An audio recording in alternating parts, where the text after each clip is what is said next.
Share market में intraday trading में हमेशा मुझे ही लॉस क्यों होता है? एफ&ओ करता हूं तो लॉस होता है, कैश सेगमेंट में काम करता हूं तो लॉस होता है। क्या ये नुकसान से बचने की कोई मास्टर की है? और अगर है तो वो क्या है?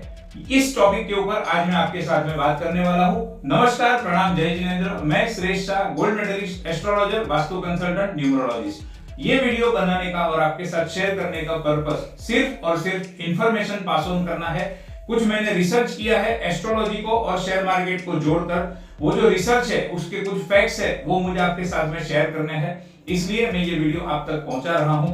मैं कोई सेबी रजिस्टर्ड ऑथोराइज्ड एडवाइजर या फाइनेंशियल कंसल्टेंट नहीं हूं।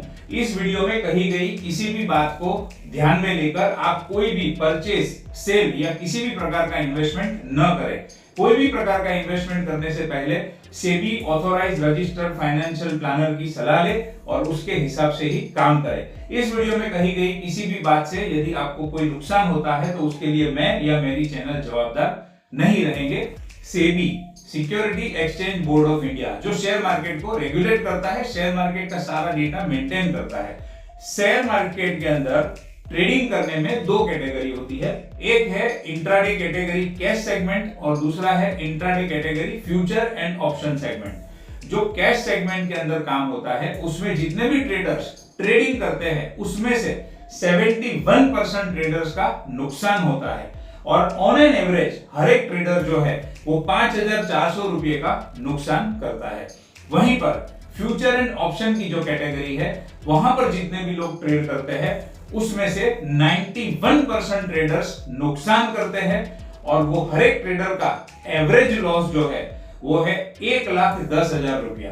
तो आप सोचिए 71% कैश सेगमेंट में और 91% एफ&ओ सेगमेंट में क्यों इतनी भारी मात्रा में लोगों को नुकसान होता है, क्यों लोग इसमें पैसा नहीं कमा सकते हैं। एक और इंटरेस्टिंग बात है कि जितने भी लोगों ने फ्यूचर एंड ऑप्शन की ट्रेडिंग में पैसा कमाया है वो सिर्फ 1% लोग ऐसे हैं जिन्होंने 1 लाख से ज्यादा पैसा पूरे साल में कमाया है। आप सोचिए 99% लोगों ने 1 लाख से कम पैसा कमाया और पूरे साल के अंदर वो भी 1 लाख से उनको कम अमाउंट मिला।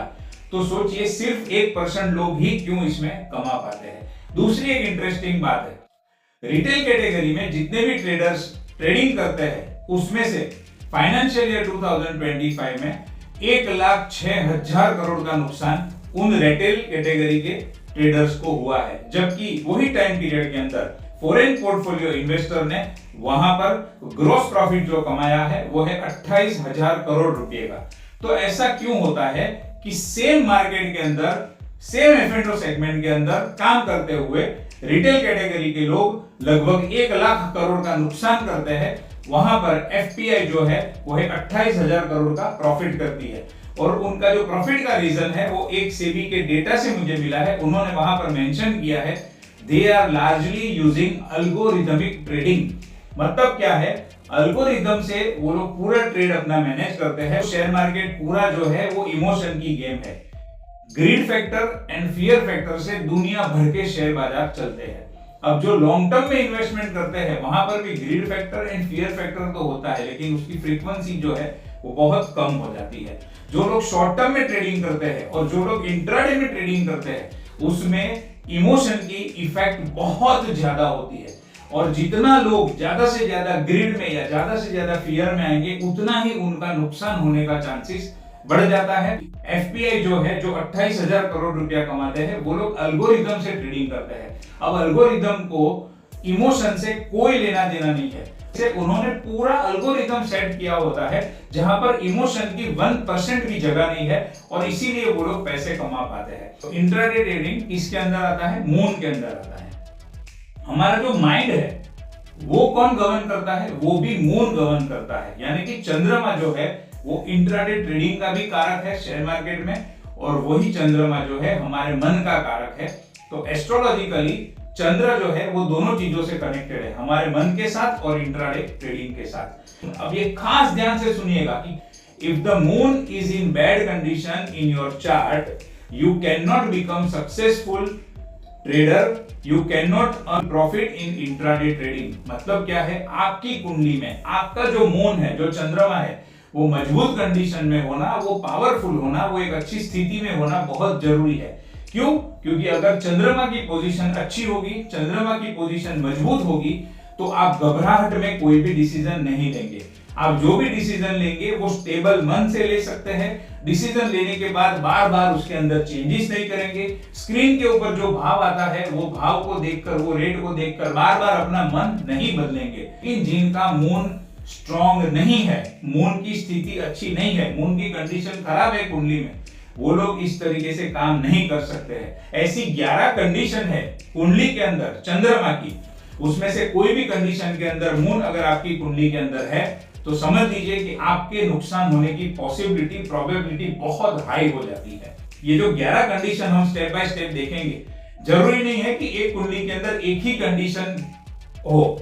एक कुंडली के अंदर 1, 2, 3, 4, 5, 7 नेगेटिव कंडीशन जो मून की है वो भी हो सकती है। तो अलग अलग कुंडलियों के अंदर अलग अलग चीजें होगी। जो आपकी कुंडली है उसके हिसाब से आपको रिजल्ट मिलेगा। पहली कंडीशन क्या है? If the moon is in 6th house, 8th house और 12th हाउस ऑफ योर कुंडली। यहाँ पर देखिए, मैंने स्क्रीन के ऊपर दिखाया है, यहाँ पर जो ग्रीन टिक मार्क किया है, ये कुंडली आपके सामने है। ये जो मैंने ग्रीन टिक मार्क यहाँ पर किया है वो 6ठा घर, 8वां घर और 12वां घर है कुंडली का। अगर आपकी कुंडली में मून ये 3 घर में से कोई भी एक घर के अंदर होगा तो वो मून वीक कहलाया जाएगा, वो मून प्रॉफिटेबल नहीं होगा और वो मून कहीं ना कहीं आपको इंट्राडे में नुकसान करवा सकता है। दूसरी कंडीशन, अगर आपका जन्म शुक्ल पक्ष की अष्टमी से लेकर कृष्ण पक्ष की अष्टमी तक हुआ है तो आपका मून जो है वो स्ट्रॉन्ग माना जाएगा। लेकिन अगर आपका जन्म ये जो अभी मैंने बताया उसके अंदर नहीं हुआ है तो आपका जो मून है वो कमजोर माना जाता है, वो मून आपका वीक पड़ जाता है और ये भी कहीं ना कहीं रीजन बनता है इंट्राडे ट्रेडिंग में आप अच्छे डिसीजन न ले सको, आप ज्यादा इमोशनल हो जाओ, जिसकी वजह से आपको नुकसान होता है। तीसरी जो कंडीशन है वो है if the moon is placed in the nakshatra of the planet placed in the 6th house, 8th house और 12th हाउस।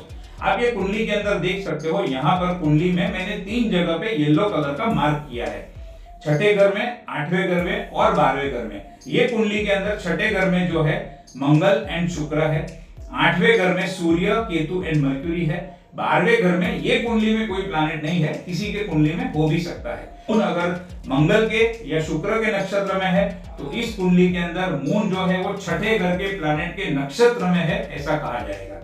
उसी तरीके से मून यदि सूर्य के, केतु के या मर्क्यूरी के नक्षत्र में है तो इस कुंडली में मून जो है वो 8वें घर के प्लैनेट के नक्षत्र में है, ऐसा कहा जाएगा। तो अगर ऐसी कोई कंडीशन आपकी कुंडली के अंदर है तो वो मून भी जो है वो वीक पड़ जाता है और वो मून की वजह से आप प्रॉपर डिसीजन नहीं ले पाते। चौथा रीजन जो है शनि एंड मंगल जो कि मैलेफिक प्लैनेट है, वो या तो मून के साथ में बैठे हो या फिर मून को देख रहे हो। अगर ये दोनों में से कोई भी कंडीशन हो और साथ में कोई बेनिफिक प्लैनेट ना बैठा हो, कोई बेनिफिक प्लैनेट उनको ना देख रहा हो, ये कुंडली की अगर मैं बात करूं तो मून 6ठे घर में है, उसके साथ में बैठा है सैटर्न। देखिए यहाँ पर येलो कलर में मैंने मार्क किया है। अब देखिए ये कुंडली के अंदर 3 कंडीशन बन गई मून के नेगेटिव होने की। कैसे? एक तो मून जो है वो शनि के साथ में बैठा है, दूसरा मून 6ठे घर के अंदर बैठा है, जो मैंने आपको फर्स्ट कंडीशन बताई थी, मून 6ठे, 8वें या 12वें में नहीं होना चाहिए, तो यहाँ पर मून 6ठे में आ गया। मून जो है यहाँ पर 6 नंबर की राशि में है, तो 6 नंबर की राशि जो है वो ड्यूअल राशि है। ड्यूअल राशि में बैठा हुआ मून भी अच्छा रिजल्ट नहीं देता है, आपके माइंड को स्टेबल नहीं रखता है। तो यहाँ पर 3 माइनस पॉइंट हो गए। मून शनि के साथ में है, पहला माइनस पॉइंट, दूसरा माइनस पॉइंट 6ठे घर में है, तीसरा माइनस पॉइंट ड्यूअल राशि में है। इस तरीके से मल्टीपल माइनस पॉइंट भी हो सकते हैं। जितने ज्यादा माइनस पॉइंट होंगे उतना ही मून आपका वीक पड़ जाएगा, ठंडा पड़ जाएगा, नरम पड़ जाएगा, खास करके इंट्राडे ट्रेडिंग के लिए। चलिए 5वीं कंडीशन देखते हैं। If the malefic planet Saturn and Mars aspect on moon and no benefic planet conjunct और एस्पेक्ट द मून। यहां पर देखिए ये कुंडली में क्या है, मून है और उसके सामने मंगल है। मून 4थे घर में है, मंगल 10वें घर में है। मंगल जो कि एक मैलेफिक प्लैनेट है वो मून को देख रहा है और उसी के साथ में जो बेनिफिक प्लैनेट मैंने बताए, जुपिटर, मर्क्यूरी, वीनस, उसमें से कोई भी प्लैनेट ये दोनों प्लैनेट के साथ में नहीं बैठा है, ना तो उनको देख रहा है। तो क्या हो गया, ये भी मून के लिए एक नेगेटिव कंडीशन हो गई, खराब कंडीशन हो गई।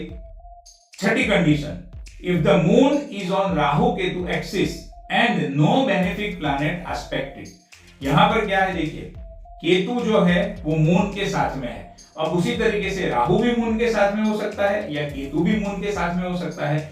अब ये कंडीशन के अंदर हम क्या कहते हैं, ये जो मून है वो राहु केतु एक्सिस पे आ गया। अब राहु केतु के एक्सिस पे आ गया और साथ ही साथ में जुपिटर, मर्क्यूरी एंड वीनस जो कि बेनिफिक प्लैनेट है वो यहाँ पर कहीं पर भी ना तो उनको देख रहे हैं ना साथ में बैठे हैं। तो ये भी एक मून के लिए अच्छी कंडीशन नहीं है। और 5 कंडीशन जो बहुत ही इंपॉर्टेंट है वो बाकी है। उसके पहले आज हमने बात की नुकसान की, कि कौन लोग ज्यादा से ज्यादा नुकसान करते हैं, क्यों ऐसा होता है। आने वाले वीडियो में हम बात करेंगे कौन इंट्राडे ट्रेडिंग में बड़ा पैसा कमा सकता है और कब कमा सकता है। दूसरा जो टॉपिक रहेगा, कौन शेयर मार्केट में बड़ी वेल्थ बना सकता है और वो भी कब बना सकता है। अगर आपको ये वीडियो पसंद आया है तो उसको लाइक जरूर कीजिए, दूसरों के साथ शेयर जरूर कीजिए, ताकि वो लोग भी इंट्राडे ट्रेडिंग में होने वाले नुकसान से बच सके। मेरी जितनी भी सोशल मीडिया की अकाउंट्स की लिंक है वो ये वीडियो के डिस्क्रिप्शन में मैं दे दूंगा, वहां से आप चाहे तो मुझे सब्सक्राइब कर सकते हैं, मुझे फॉलो कर सकते हैं। आपकी जेन्युइन फीडबैक का मुझे हमेशा इंतजार रहेगा और आपके फीडबैक के अनुसार उसमें जितना हो सके उतना मैं अपने आप को इंप्रूव करूंगा, वीडियो को इंप्रूव करूंगा। एक और इंपॉर्टेंट चीज आपके साथ में शेयर कर लूं, 5 मई 2026 को आने वाले मई मंथ में 5 तारीख को मेरा सफल दिशा वास्तु कोर्स मैं लॉन्च कर रहा हूं। एवरी ट्यूसडे का ये बैच रहेगा, दोपहर को 2 बजे से लेकर शाम को 6 बजे तक। ये कोर्स में notes, videos and certificate provide किया जाएगा। कोर्स के कंटेंट के बारे में जानना है, कोर्स की फीस के बारे में यानी कि आपके इन्वेस्टमेंट के बारे में जानना है, तो मेरी वेबसाइट www.shreshshah.com के ऊपर विजिट करके पूरी डिटेल वहां से ले सकते हैं। क्या आपकी कुंडली में शेयर मार्केट से पैसा कमाने का योग है, वो अगर आपको जानना है, और अगर योग है तो कैसा योग है, इंट्राडे का योग है या फ्यूचर एंड ऑप्शन का योग है, शॉर्ट टर्म का योग है यानी कि शॉर्ट टर्म में प्रॉफिट करने का योग है या फिर लॉन्ग टर्म में प्रॉफिट करने का योग है शेयर मार्केट से, अगर ये जानना है तो आप मुझसे कंसल्टेशन के लिए कांटेक्ट कर सकते हैं, मेरी अपॉइंटमेंट बुक कर सकते हैं। जो 7वीं कंडीशन है मून की वो ये है, मून एंड सन के बीच में 12 डिग्री या उससे कम डिस्टेंस है तो, या फिर अमावस्या के दिन में आपका जन्म हुआ है तो। ये कुंडली के अंदर देखिए सन और मून साथ में है। चलिए 8वीं condition, if Mercury is conjunct with moon और एस्पेक्ट मून। मर्क्यूरी जो है वो ड्यूअलिटी का कारक है। अब जब मून के साथ में मर्क्यूरी बैठ जाता है या फिर मून को मर्क्यूरी देखता है तो वो अपनी ड्यूअलिटी मून के अंदर डाल देता है। अब मून क्या है, हमारा मन है, मर्क्यूरी क्या है, ड्यूअलिटी है। अब जिसकी भी कुंडली में मून मर्क्यूरी का योग बना हुआ है उनको इंट्राडे ट्रेडिंग से या किसी भी प्रकार के ट्रेडिंग से बहुत दूर रहना चाहिए, क्योंकि मैंने आपको लॉजिक समझाया, मून मन है, मर्क्यूरी ड्यूअलिटी है। आपके मन में हमेशा ड्यूअलिटी बनी रहेगी, प्रॉफिट होगा लॉस होगा, अभी ले लूं या बेच दूं, तो ये सारी चीजों में आप स्टेबल डिसीजन नहीं ले पाएंगे। कंडीशन नंबर 9, ग्रहण के दिन पे जन्म हुआ है तो मून वीक पड़ जाएगा, या फिर मान लो ग्रहण नहीं है लेकिन मून और राहु का कंजंक्शन बना हुआ है। अब देखिए ये कुंडली के अंदर भी सेम चीज है, मून एंड राहु का कंजंक्शन बना हुआ है, येलो कलर में मैंने मार्क किया है, आप देख सकते हो। और ये कंजंक्शन जो बना है वो 8वें घर में बना है। 8वां घर किस चीज का है, हर्डल, ऑब्स्टेकल, पीड़ा, क्रिएटिविटी और डिप्रेशन का भी 8वां घर होता है। तो मून एक तो नेगेटिव हाउस में बैठा है, ऊपर से राहु के साथ में बैठा है, तो ये बहुत बड़ी नेगेटिविटी हो जाती है जिससे आपको नुकसान हो सकता है।